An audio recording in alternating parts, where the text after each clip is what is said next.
అమ్మ చేతి వంటలో ఈరోజు సమ్మర్ స్పెషల్ పుచ్చకాయ జ్యూస్ని ఈజీగా టేస్టీగా ఎలా ప్రిపేర్ చేసుకోవాలో చూద్దాం.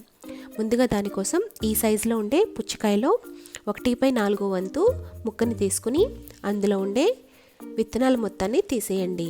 ఆ తర్వాత వాటిని ఈ విధంగా ఈ సైజులో ముక్కల కింద కట్ చేసుకుని పెట్టుకోండి.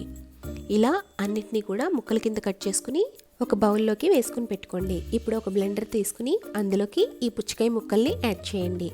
ఇందులో 3 లేదా 4 టీ స్పూన్ల షుగర్ని యాడ్ చేయండి. పుచ్చకాయ స్వీట్నెస్ని బట్టి మనం షుగర్ని యాడ్ చేసుకోవాలి.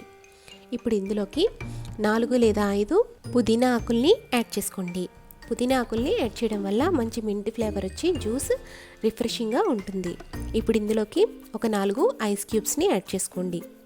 ఇప్పుడు మొత్తం కలిసేటట్టుగా ఒక 2 నిమిషాల పాటు బాగా బ్లెండ్ చేసుకోండి.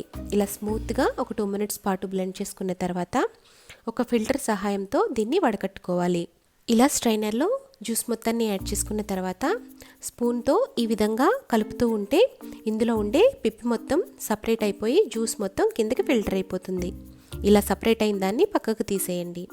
ఇప్పుడు మనం ఈ జ్యూస్లోకి కొద్దిగా నిమ్మరసాన్ని అలాగే కొద్దిగా ఒక చిటికెడు సాల్ట్ని కూడా యాడ్ చేసుకొని మిక్స్ చేసుకోండి. అవసరమైతే స్వీట్ సరిపోకపోతే కొద్దిగా షుగర్ పౌడర్ని యాడ్ చేసుకోండి. ఇప్పుడు మొత్తం కలుపుకొని ఒక సర్వింగ్ గ్లాస్ తీసుకుని అందులోకి ఈ జ్యూస్ని యాడ్ చేసుకోండి. ఒక ఐస్ క్యూబ్ని ఈ జ్యూస్లో యాడ్ చేసుకుని గార్నిషింగ్ కోసం కొద్దిగా మింట్ లీవ్స్ అలాగే చిన్న పుచ్చకాయ ముక్కని కూడా ఈ విధంగా గార్నిష్ చేసుకుని సర్వ్ చేసుకోండి.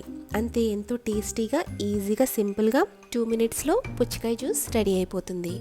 సమ్మర్లో మనకి పుచ్చకాయలు ఫ్రీక్వెంట్గా దొరుకుతాయి కాబట్టి అప్పుడప్పుడు ఈ జ్యూస్ని ట్రై చేయొచ్చు. ఈ వీడియో కనుక మీకు నచ్చినట్లయితే లైక్ చేసి షేర్ చేయండి. మరిన్ని రెసిపీల కోసం ఈ ఛానల్ని సబ్స్క్రైబ్ చేయండి. మీ సలహాల్ని సూచనల్ని కామెంట్స్ రూపంలో మాకు తెలపండి.